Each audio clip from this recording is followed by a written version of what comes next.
What's up, everybody? My name is Dan, and welcome to an episode of Chill Time. You can chill with me and hear about recovery. Today's topic is choice. Since you got to choose to go into recovery, that's the first step to recovery is choosing to go into recovery. So I'm going to share with you how I chose in my journey of choice. I lost my job and everything, and it's actually living in my storage shit. That's how bad it got for me. And for you that might be watching this that don't know who I am, I'm a recovering addict. I was hooked on drugs and alcohol for 30 years. I'm coming up on 5 months clean. And I just want to share my journey with other people who might still be suffering in that world of addiction and feeling like there's no hope when there is hope. And it really comes down to that choice to take that step to go into recovery. So for me, like I said, I lost a really good job. I lost like five good jobs right in a row, which cost me my CDL because I kept failing drug screens. And I was living in my storage shed. That's how bad it got. I lost everything. And I was walking up to Taco Bell because I was hungry to pull one of those "you messed up my order" scams out of so I could get some free food to eat. And as I was walking up to the door of Taco Bell, I realized that same Taco Bell was the first job I ever had when I was 16. So at 16 years old, I had a job. I was still living with family at the time, but I had my driver's license, had a car. I was doing a lot better than I was at 46 years old. 30 years later, I was now homeless, strung out on drugs, and trying to scam the same place I once had a job at for some free tacos. That's some bum ass shit right there. And I realized that. When I realized that, you can do one of two things. You got to make a choice. You can choose to accept that about yourself and accept that that's who you are and how you're going to live your life, or you can accept that you made some really bad decisions in life and you can choose to make some changes and improve the quality of life that you want to have at that time. And that's what I did. So for me, I went and made some calls. I went back to my storage shed. I didn't even go do the scam thing. I just turned around and walked back to my storage shed. And I made that decision that it was time for me to make some different life choices. So the first thing I did is I chose to call a rehab. And the only one that would take me for a decent amount of time was Bear River Health in Boyne Falls, Michigan, which is like 400 miles away from where I was, which obviously was okay for me because what else was I doing? Living in my storage shed. So I did. I called them and they accepted me, and I had to make that choice to get in my car and drive to the rehab. And I did that, and I chose to stay there 30 days. So choosing to go into recovery is the first step to recovery. The choice to do so. Okay. And when I got there, it was terrible. I was drug tested. I was extremely high in fentanyl, methamphetamine, and of course, nicotine was another addiction I had really bad at the time. And I chose not to take any of the withdrawal medicines for fentanyl or any of that. I chose to just go cold turkey, and I wanted to sober up naturally. I wanted to know where I was naturally and kind of be able to self-evaluate my own health. And I did that. So 5 days of pure hell there. Justice feels kind of weird. There we go. So 5 days of pure hell in that aspect of detox. Then I was sent to the residential part of the recovery program. I keep wanting to call it general population because I've been incarcerated so much. That's what we call it. We go into population. And anyway, I went in there with a very open mind and very humble. I chose to really apply myself to recovery because one thing, I've been, you know, on probation and parole pretty much since I was like 17, 18 years old. So I was always forced to go to NA meetings and things like that and these recovery shit, counseling groups, and I always hated them. I really never really wanted to accept that I was one of those kind of people. when in reality I was. And that's another thing that I had to choose. Before I could even choose to go into recovery, I had to make the choice to accept the first step of the 12 steps of recovery, which is admitting that we are powerless over our addictions and that our lives have become unmanageable. I had to choose to accept that. Looking obviously, here I am living in my storage shed, no job, just me and my dog, you know. And what's crazy is the things that you find acceptable when you're in addiction and how unacceptable they are once you sober up. You know, here I am in my storage shed. I'm accepting like this is okay. That this is a way to live. You know, thinking okay, well, rent's only $60 a month. Dollar Tree's right here on the other side of me. I maybe get a little job there to pay for my rent, my dope, and everything's giving some dog food for my dog. Life's good, right? Man, what the fuck? So, you know, now sober, like you couldn't get me to live in no storage shed. But on drugs and active addiction will have you doing shit that you normally wouldn't do when you're clear minded. So that was one of the first things I had to do was this, to choose to accept that I was powerless over addiction, then choose to go into recovery. So once I was in the recovery program, I had to choose to actually apply myself in it and admit and make that choice that recovery wasn't going to be some temporary thing for me to get off probation or to manipulate the system in any way. It was going to become a way of life for me, that this was going to be the rest of my life. I had to truly say goodbye to drugs and alcohol and enter this new way of life, new and invent this new me. And I was good with that at this point, you know, because there comes a point in addiction, especially for me being in my 40s, that you either kind of accept this as who you are and just kind of drift off. You ever see them old people that are just out there strung on crack or heroin or alcohol? At some point, they had to choose at a certain time frame of their life that that's just what they were going to be, and they weren't going to be anything else. Any goals, any aspects of a career or success was done. They were just going to succeed in being a homeless street addict until they die. And a lot of them do. A lot of them do that until they die. I've buried a lot of friends. A lot.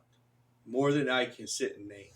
If I try to name all the friends I've seen die of drugs or alcohol, I would never stop naming them. I would always think of another one, another one, another one. Just go on and on and on. If they aren't dead from drugs and alcohol, they're sitting in prison cells right now. By the grace of God, I'm still alive and I'm still free. And I chose to recover, to go into that battle of addiction.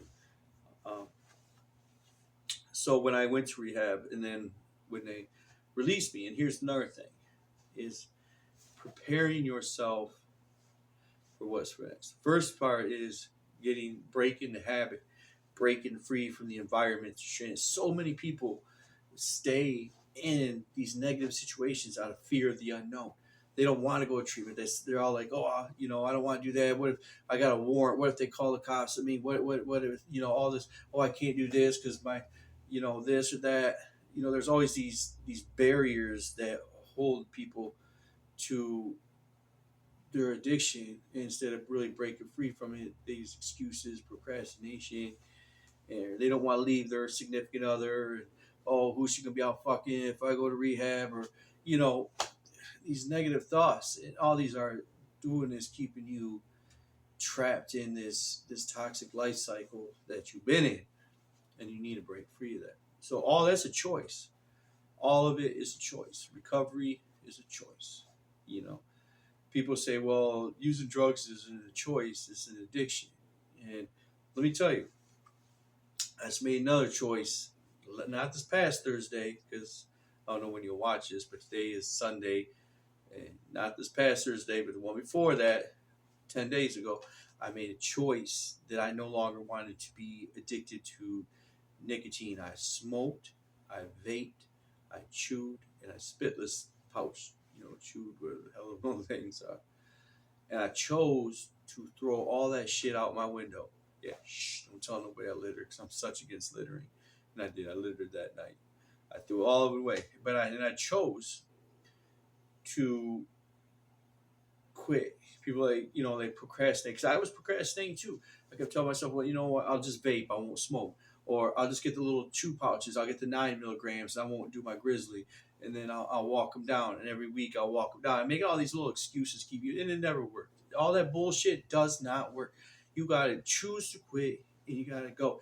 But also, you have to choose to accept that recovery and success and growth is painful, and you're going to experience a temporary time period of pain. It's not easy. It's not all roses, or everybody would do it. So you have to choose to accept that. You have to choose that it's time to be a warrior and a fighter, and not a punk and a quitter and a loser. You won't be a winner. So that's another thing, changing your mindset. But right now, today, I wanted to focus on choice is the topic of this. Uh, and that's really where it begins. It is a choice. You have to choose not to. And today, by the way, I'm 10 days clean of nicotine. 33 years of smoking, chewing, and then vape as soon as they come out and all this other shit. I just quit. I chose to quit. It was painful. It was a painful experience. The first 5 days were a nightmare. But I'm not a punk, and I'm not a quitter. And I chose to accept that pain. And that's another topic that, I'll get into in another episode. So if you're struggling with addiction and you feel like your life is hopeless and it's too late for you to succeed, I just want you to know that it's not. Because here's the thing. In 4 months clean, I got out of rehab. I was still homeless. I didn't know where to go. I drove to a city I'd never been to before just to get job ghosted. I got a job offering, so I moved to where I am right now and didn't even get the job. I had $5 to my name. I didn't know a single person here, and it was the most weather extreme places in the state of Michigan. It's a blizzard nonstop here. It's always snowing. It's snowing right now. We got another 6 inches coming in now. It's extreme. I had $5, a quart tank of gas, and didn't know nobody. But I reached out. First thing I did is rebuild my relationship with God. That was the first choice I made. I had to get right with God and follow a godly path. And then that has led me to so many new doors opening up for me, and choosing to remain in recovery, choosing to never miss a meeting, choosing to really apply myself. And I now have a place to live. I got my credits, or my college credits for 2011, transferred up to a university up here. So I'm enrolled into a university for addiction and treatment starting the summer semester. I got an LLC for Scott's Hope for Recovery business. So I got to take some life coaching courses and training courses with CCAR, and then I'll be able to restart my own recovery coach business up here. I also got my own place, a job, bought a car, got it legal. I ain't never had no car legal. Let me tell you something right now. I'm always bullshitting. And all these things happened within only 4 months. And 30 days of that 4 months, 35 days, I was an inpatient. So, but I chose to network properly. I chose to stay away from all the bullshit. I'm in martial arts. I'm about ready to belt up in martial arts. I practice that every single night. So my evenings are completely occupied. And, I never miss my meetings. I go to church on Sundays. So I have this schedule that just keeps me so grounded. And it's choice. I could choose to not go. But that's another thing. As addicts, we cop out easy, Oh, we gonna get this job, but we ain't gonna go to it. We call into work. We're fucked up all the time. I don't miss nowhere. I actually go to work an hour early. They have to sit down and talk to me. Dan, usually we gotta talk to people about not showing up to work. We gotta talk to you about you coming in too early. We really appreciate it. We don't know what to say to that. We don't ever had that. But you're doing people's jobs that's already on the clock and they're supposed to be doing it. We need to not do that. I'm out in the street. I choose to be active in recovery. I go out the street, I meet people in the street, I hand them my flyers for our 12-step meetings. Just yesterday I was not yesterday, the day before I went to pay for gas. I went to give the store clerk $10 for gas. He kind of glanced at me, looked back up at me for a second, recognized me from somewhere. He said, "Hey, you know what? I'd like to actually pay for your gas because I want you to keep up the good work, and I think it's a really cool thing what you're doing out here." I was like, "What?" And he said, "Yeah, here's your $10 back. I'm gonna pay for your gas. I'd like to do that for you." Oh, okay. I don't know how he knew me, but He knew me somewhere. I got pastors at multiple churches call me up on stage to give testimony of my walk in recovery and my new relationship with God. I'm speaking in front of churches. I got college kids call me an inspiration. I go down to the university. Now that I'm enrolled there, as a student, I get to go to all the sports events for free.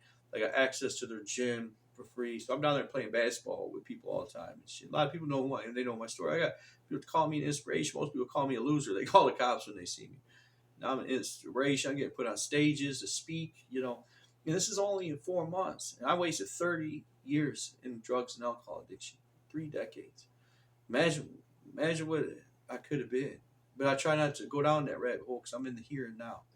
But if you're living in that life of addiction and maybe you feel like there's no hope, I'm telling you, all you got to do is take a leap of faith. You got to make that choice. You got to choose to accept that your life is unmanageable.